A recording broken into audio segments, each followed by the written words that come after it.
Hola a todos y bienvenidos a un nuevo episodio de Mercato NBA. Soy Álvaro y hoy vamos a hablar de los perdedores del pasado mercado de invierno de la NBA. En el último episodio, que es este de aquí, hablamos de los equipos ganadores, hicimos un ranking del top 5 y hoy vamos a probar un nuevo formato para hablar de los perdedores, que es este tier list que veis en pantalla. Para los que no sepáis cómo funciona un tier list, básicamente consiste en clasificar cosas en diferentes categorías. En este caso, vamos a clasificar a los equipos de la NBA en estas 7 categorías, que son 6 categorías de diferentes grados o niveles de perdedores, y la última, que es la de abajo de todo, es la categoría de descarte, que es la de equipos que no son perdedores. Entonces, vamos a empezar. Aquí tenemos a los 30 equipos de la NBA ordenados en orden alfabético, así que vamos allá. Empezamos por los Atlanta Hawks, que en mi opinión no son perdedores. Esto puede ser una opinión polémica porque algunos pensarán que el traspaso de Trae Young fue un error porque le regalaron, pero yo opino lo contrario. Creo que fue un acierto, les va a dar flexibilidad financiera y creo que era el momento de empezar una nueva era liderada por Jalen Johnson. Pasamos ahora al segundo equipo, que son los Boston Celtics. Para mí tampoco son perdedores, de hecho han hecho un muy buen trabajo para pasar de ser este verano el equipo más caro de toda la NBA a actualmente estar por debajo del impuesto de lujo, y con eso van a ganar también mucha flexibilidad, al igual que los Hawks, para hacer maniobras este próximo verano. En tercer lugar tenemos a los Brooklyn Nets, y aquí tenemos al primer equipo perdedor que voy a clasificar en esta categoría de se arrepentirán. ¿Por qué? Bueno, pues porque se rumoreaba desde el principio del mercado que los Nets iban a traspasar a Michael Porter Jr., porque era un jugador que habían adquirido este verano. En ese momento tenía un valor negativo en el mercado. De hecho, los Nuggets adjuntaron un pick de primera ronda para que los Nets absorbieran ese contrato, porque Michael Porter Jr. está cobrando mucho dinero, unos 40 millones por temporada, y ahora, después de este resurgimiento que ha vivido en los Nets, pasa a ser un jugador muy valioso, muy cotizado y con valor positivo en el mercado. Así que en un año en el que los Nets están tanqueando, tenía todo el sentido del mundo traspasarle justo en el momento en el que su valor está en máximos históricos. Yo creo que podrían haber sacado por lo menos un pick valioso de primera ronda o tal vez incluso más, y al final no se han atrevido o no han querido porque creen que pueda formar parte de su próximo proyecto, pero para mí no tiene sentido porque Michael Porter es un jugador que tiene sentido como última pieza de un proyecto, como cuarto titular o como mucho como tercera espada, pero es que los Nets no tienen aún ni siquiera a dos jugadores sobre los que empezar a construir. Bueno, ni siquiera uno, no tienen aún jugador franquicia. Entonces, para mí están muy lejos de poder competir, y además Michael Porter tiene ese riesgo de lesión con los problemas que ha tenido históricamente con su espalda. Entonces veremos si nos acaban arrepintiendo de no haber traspasado a Michael Porter Jr. en este momento. Pasamos al siguiente equipo, que son los Charlotte Hornets. Para mí, los Hornets obviamente no son perdedores. De hecho, es un equipo que está en un momento muy dulce. Creo que consiguieron hace poco un récord de victorias consecutivas de, creo que fueron 9, que no conseguían desde 1999. Y además también se nota que a nivel de gestión, desde que Michael Jordan traspasó la franquicia, el equipo y el proyecto están empezando a crecer. La Melo Ball también vuelve a rendir a muy buen nivel. En fin, las cosas pintan muy bien en Charlotte y no han hecho nada malo en este pasado mercado. Ahora tenemos al equipo que es un clásico cuando hablamos de perdedores del mercado, que son los Chicago Bulls, y obviamente vuelven a ser un equipo perdedor, y en este caso les clasifico aquí en condenados por errores del pasado. Y esto es porque los Bulls tuvieron la oportunidad de vender, de forma similar a lo que comentaba con Michael Porter Jr., pues de vender a jugadores en el pasado por mucho más valor de lo que lo han hecho ahora. Empezaron regalando a Caruso a los Thunder, después también han tardado mucho en traspasar a Vucevic, Kobe White y Ayo Dosunmu, y al final, aunque es verdad que yo creo que llegados a este punto han hecho lo correcto, que es traspasar a estos jugadores sacando el máximo valor posible, el problema es que lo máximo que han conseguido sacar son muchos picks de segunda ronda, pero ninguno de primera ronda. Así que para mí la cagaron en el pasado y ahora están sufriendo las consecuencias. Pasamos al siguiente equipo, que son los Cavaliers, que hicieron el polémico y inesperado traspaso por James Harden, pero para mí no son perdedores. De hecho, ahora el equipo está rindiendo mejor que con Darius Garland y vuelven a estar en la pomada para ganar el título. El siguiente equipo son los Dallas Mavericks, que también creo que algunos lo pondrían como perdedores, pero para mí no lo son.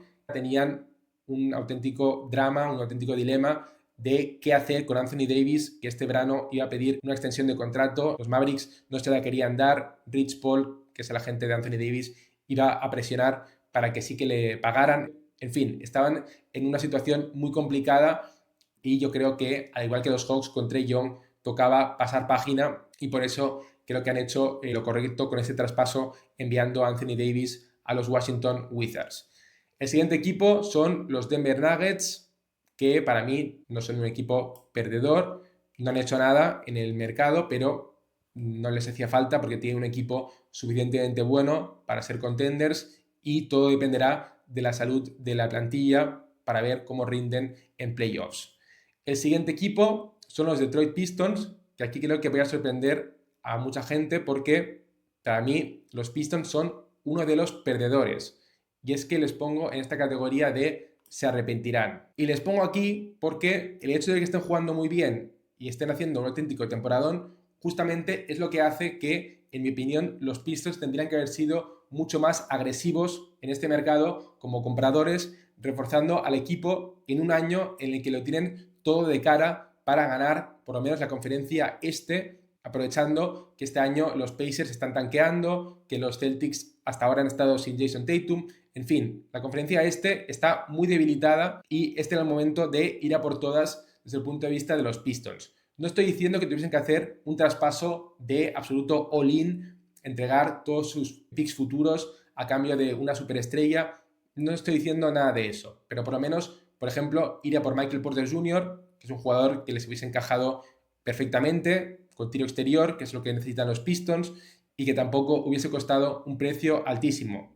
Así que, en mi opinión, el hecho de que su mayor refuerzo en este mercado sea Kevin Huerter me parece una decepción y una oportunidad perdida. Pasamos al siguiente equipo, que son los Golden State Warriors. Los Warriors para mí son perdedores y dudo sobre si ponerles en la categoría de sueños frustrados o la de postureo insustancial. Bueno, los voy a poner aquí en sueños frustrados porque eran uno de los equipos que estaban en la pelea por el fichaje de Giannis y al final se han ido de vacío porque Giannis se ha quedado en Milwaukee. Entonces, esta que era la única oportunidad de elevar a los Warriors al estatus de contender se ha escapado. No creo que sea tanto por culpa de ellos, porque estoy convencido de que han presentado muy buenas ofertas a los Bucks y han hecho todo lo posible por ficharle, pero aunque no sea culpa tuya, a veces sigue siendo un perdedor. El hecho de que Stephen Curry pierda otro año más sin poder competir por el título, obviamente tiene que interpretarse como una derrota. Pasamos al siguiente equipo, que son los Houston Rockets. Aquí he dudado sobre si ponerles, al igual que los Pistons, en la categoría de se arrepentirán, porque también podrían haberse reforzado, pero al final los voy a poner como no perdedores, porque en el caso de los Rockets era bastante complicado fichar a alguien, porque por ejemplo Fred VanVleet tiene derechos de veto ante cualquier traspaso. Lo digo porque era carne de traspaso, teniendo en cuenta que está lesionado este año.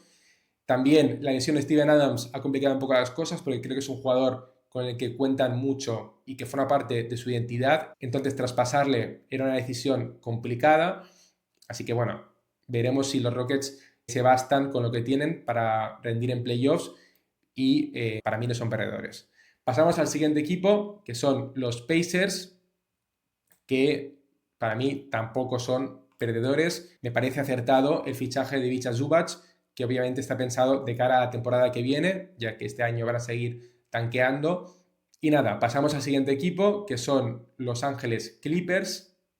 Para mí los Clippers tampoco son perdedores. Son la otra cara de la moneda del traspaso de Zubac, que para mí es un traspaso de win-win. Creo que los Clippers también sacaron un retorno muy bueno y por lo tanto creo que las bajas, que son sensibles obviamente para esta temporada, de James Harden y Zubac, creo que era un golpe necesario que tenían que encajar para mejorar de cara al futuro. El siguiente equipo es Los Ángeles Lakers y para mí los Lakers sí que son perdedores, pero lo son en la categoría más baja, en la de postureo insustancial, porque los Lakers básicamente han hecho un traspaso que no sirve para nada, que es el de Luke Kennard. Le han fichado de los Hawks a cambio de su única segunda ronda que tenían, que es la suya propia de 2032, y yo creo que Rob Pelinka ha hecho este traspaso para que no se diga que no han hecho nada. Es lo típico de que ves a muchos equipos reforzándose, haciendo traspasos interesantes y mientras tanto, si eres fan de los Lakers, ves como tu equipo no hace absolutamente nada. Así que para mí ha sido un fichaje más de postureo, de cara a la galería, para que no se diga, pero un jugador como Luke Kennard en el momento clave de la temporada en playoffs no va a aportar nada porque no va a poder mantenerse en pista por su mala defensa. Así que bueno, en fin, pasamos al siguiente equipo, Memphis Grizzlies. Para mí los Grizzlies no son perdedores. Creo que el traspaso de Jaren Jackson Jr. ha estado bastante bien y recordemos que junto con Desmond Bane han acumulado ya 8 picks de primera ronda más los suyos, así que inician una reconstrucción, pero por lo menos tienen muchos activos, muchos picks futuros para reconstruir la franquicia. Bien, el siguiente equipo es Miami Heat. Para mí Miami sí que son perdedores y les pondría también en la categoría de sueños frustrados junto a los Warriors porque también estaban interesados en fichar a Giannis. También presentaron ofertas bastante potentes, pero al final no fueron suficientes y realmente la posición actual de Miami es complicada porque están en esa tierra de nadie y con opciones limitadas para mejorar de cara al futuro. Es posible que en verano se replanteen la posibilidad de Ja Morant, pero sinceramente tampoco creo que sea una opción demasiado atractiva. Bien, pasamos al siguiente equipo, el equipo que ha dominado este mercado, que son los Milwaukee Bucks, y para mí no son perdedores. Tampoco creo que retener a Giannis sea una gran victoria, porque yo creo que lo acabarán traspasando este verano, pero bueno, si no han recibido la oferta que estaban buscando por él, teniendo en cuenta que el traspaso de Giannis es fundamental, tienen que negociar con todo, porque va a ser la clave del futuro de la franquicia, ese retorno que obtengan. Entonces, no los puedo culpar por ser pacientes y por ser exigentes, así que veremos lo que hacen en verano. El siguiente equipo son los Minnesota Timberwolves, que para mí también están en esta categoría de sueños frustrados. Creo que fueron posiblemente el equipo más agresivo en cuanto a intentar fichar a Giannis. Para mí tenían que intentarlo. Creo que la posibilidad de juntar a Anthony Edwards con Giannis es muy interesante. Se podría convertir perfectamente en la dupla más potente de toda la NBA. Así que, bueno, lo intentaron y fracasaron junto a los Warriors y los Heat. Pasamos ahora al siguiente equipo, los Pelicans, que para mí los Pelicans son los perdedores de toda la temporada, después del traspaso nefasto que hicieron entregando su propio pick, bueno, el mejor del suyo y de los Bucks a los Hawks, pero aunque sean perdedores de este año, para mí no son perdedores del mercado. Entonces les pongo aquí. De hecho, los Pelicans no han hecho nada. Se rumoreaba que a lo mejor traspasaban a alguno de sus jugadores más valiosos, como Herb Jones o Trey Murphy, pero al final supongo que tampoco les ha llegado una oferta suficientemente atractiva y lo mismo que con Milwaukee, no les culpo por ser exigentes y yo creo que aún tienen tiempo para venderles a cambio de bastante valor en el futuro.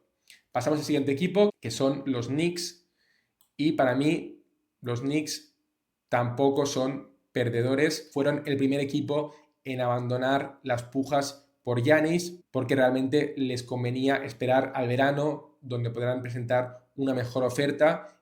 Así que me parece una buena decisión aparcar el tema de Giannis y también han hecho un fichaje bastante interesante de José Alvarado que para mí encaja como un guante en la franquicia neoyorquina. Bien, el siguiente equipo son los Thunder, que es un equipo que obviamente no iba a estar en ninguna categoría de perdedores porque son seguramente la franquicia mejor gestionada de toda la NBA. Me fío ciegamente de todo lo que hace Sam Presti y creo que nuevamente ha acertado en este mercado con el fichaje de Jared McCain. Pasamos al siguiente equipo, los Orlando Magic. Tampoco creo que sean perdedores. Es verdad que su actual temporada está siendo bastante decepcionante, pero tampoco creo que pudieran hacer gran cosa en este mercado para remediar la situación. Así que hay que tener paciencia, apostar por el crecimiento interno del equipo, un equipo muy joven, y ya veremos cómo rinden en playoffs. El siguiente equipo, Philadelphia 76ers, tampoco son perdedores. Tuvieron la suerte de la suspensión de Paul George, que les acercó al impuesto de lujo, y finalmente escaparon esa zona del impuesto de lujo con el traspaso de McCain, que bueno, no formaba parte de sus planes. Consiguen un pick de primera ronda futuro, ni tan mal. Bien, el siguiente equipo, los Phoenix Suns, tampoco son perdedores, no han hecho nada en este mercado, así que nada que comentar. Siguiente equipo, los Blazers, para mí tampoco son perdedores, no han hecho nada en el mercado, pero ojo porque podrían ser un equipo clave este verano en la saga de Giannis, porque recordemos que tienen los picks futuros de los Bucks de 2028 a 2030, así que podrían utilizarlos para ser intermediarios y para sacar tajada en una operación, en un traspaso por Giannis, así que muy atentos a los Blazers este verano en el próximo mercado. Bien, el siguiente equipo son los Sacramento Kings, que obviamente están invitados a esta fiesta y de hecho van directos a la cima. Y es que con esta franquicia, en fin, no sé ni por dónde empezar. Obviamente no se ve la luz al final del túnel. Parece que la cosa siempre puede ir a peor. Siempre puede haber un nuevo traspaso en el que hagan el ridículo. Una franquicia que está totalmente sin rumbo. No sé qué pretenden más allá de tanquear este año, que por lo menos eso lo están haciendo bien, pero ¿dónde está el proyecto? ¿Dónde está la visión? ¿Por qué te cargas el valor de mercado de Keon Ellis dejando que se pudra en el banquillo? ¿Por qué priorizas fichar a Dennis Schroeder en verano y tan solo unos meses después se convierte en un apestado al que tienes que traspasar a cambio de otro jugador que tampoco tiene ningún sentido en tu plantilla como DeAndre Hunter? En fin, no sé a dónde van estos Kings. Se hablaba de que iban a intentar traspasar a algunos de sus contratos grandes como Sabonis o Zach LaVine, no lo han conseguido. En fin, habrá que tener mucha paciencia con esa franquicia, pero el problema es que la cosa no solamente va de tiempo, sino que la cosa va de que no hay confianza en la gestión de esta franquicia, y hasta que no haya un cambio drástico, con un cambio de dueño o con un cambio de general manager que tenga la suficiente autonomía para poder hacer las cosas bien, pues bueno, hasta entonces yo creo que son la franquicia peor gestionada y la que peor futuro tiene en estos momentos. Pasamos al siguiente equipo, que sería todo lo contrario de lo que acabo de comentar respecto a los Kings, que son los Spurs. No son perdedores, no han hecho nada, tampoco tenían que hacerlo, tienen un equipo y un proyecto muy prometedor, las cosas están funcionando y considero que este año en playoffs van a jugar sin presión, si ganan bien, y si no, tampoco pasa nada porque son un equipo muy joven y van a tener muchas más oportunidades de luchar por el anillo en el futuro. El siguiente equipo son los Toronto Raptors, y para mí los Raptors sí que son perdedores y les pongo junto a los Bulls en la categoría de condenados por errores del pasado. En este caso, los Raptors, que están haciendo una buena temporada, para mí tiene sentido que aprieten un poco el acelerador este año, como comentaba cuando hablaba de los Pistons, de que la conferencia este está muy debilitada, pero el problema es que no han podido hacer ningún refuerzo porque tienen demasiados contratos tóxicos en plantilla, y esto ha complicado mucho las cosas a la hora de negociar un traspaso en este mercado. El contrato de Pueltel es el claro ejemplo de un error garrafal de la franquicia. Le quedaban creo que 2 años más cobrando 20 por temporada, que es una cifra manejable, pero esa extensión de 3 años más cobrando cerca de 30 millones por temporada pues no tenía ningún tipo de sentido, y lo que ha hecho es convertir el contrato de Pueltel de un contrato negativo a un contrato radioactivo. Entonces, entre ese, el de Quickly, etcétera, etcétera, no he encontrado ningún equipo que quiera quedarse con estos jugadores y por eso no han podido reforzarse. Así que los errores del pasado no les van a permitir competir seriamente este año. El siguiente equipo y el penúltimo son los Utah Jazz, que tampoco son perdedores. Me ha gustado mucho el fichaje de Jaren Jackson y creo que a partir del año que viene van a ser un equipo muy potente y muy peligroso en la conferencia oeste. Y con esto llegamos al último equipo que para mucha gente son un equipo ganador de este mercado, pero para mí son perdedores y les pongo en esta categoría de lo barato sale caro. Y es que es verdad que han fichado a Trae Young y Anthony Davis regalados este año, sobre todo en el caso de Trae Young.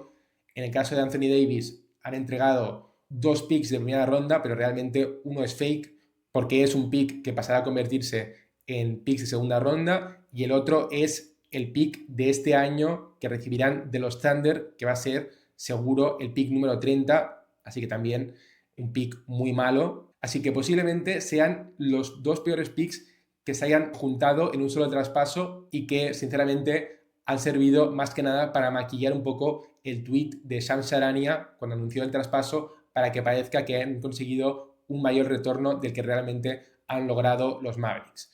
Entonces, bueno, es verdad que no han pagado nada en cuanto al coste o el precio para completar estos traspasos, pero el problema es lo que van a tener que pagarle a estos jugadores, a Davis y a Trae Young.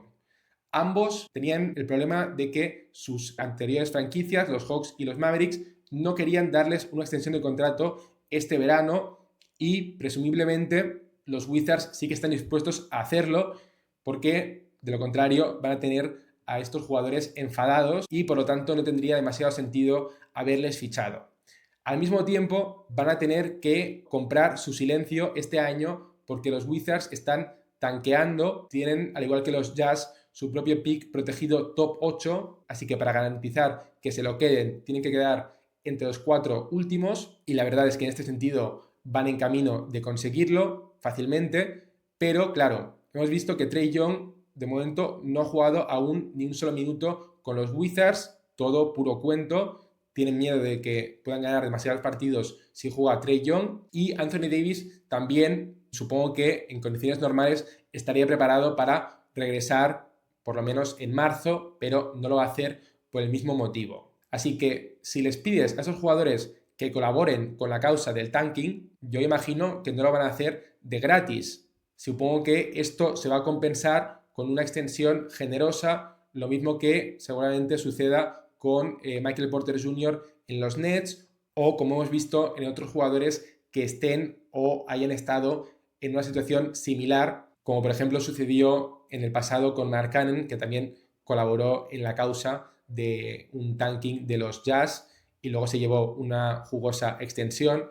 En fin, puedes conseguir que estos jugadores no jueguen y que no te perjudiquen para el tanking, pero todo esto va a tener un precio en la forma de extensiones de contrato que seguramente pasan a ser contratos tóxicos y que tengan valor negativo en el mercado. Y además, tampoco me gusta el planteamiento general de los Wizards en cuanto a la construcción de su nueva plantilla. Creo que se convierten en un equipo que está pensado para generar highlights, pero no para producir victorias, y tampoco creo que esto vaya a ayudar en cuanto al desarrollo de sus jugadores jóvenes como Alex Sarr, Coulibaly, Trey Johnson, en fin. Entiendo que es muy frustrante y que la paciencia tiene un límite, sobre todo desde el punto de vista de los dueños de los Wizards, que llevan viendo cómo esta franquicia es muy mala o mediocre durante muchos años y llega un punto que dices, basta, quiero empezar a competir ya, lo entiendo, pero creo que este no es el camino y me gusta mucho más el camino que han seguido los Utah Jazz. Así que nada, con esto concluye este tier list, espero que os haya gustado. Como veis, al final hemos acabado con 10 equipos perdedores y si os interesa saber quiénes han sido los ganadores del mercado, os dejo aquí el enlace de ese episodio. Nada más, muchas gracias por estar ahí y nos vemos en el próximo episodio. Adiós.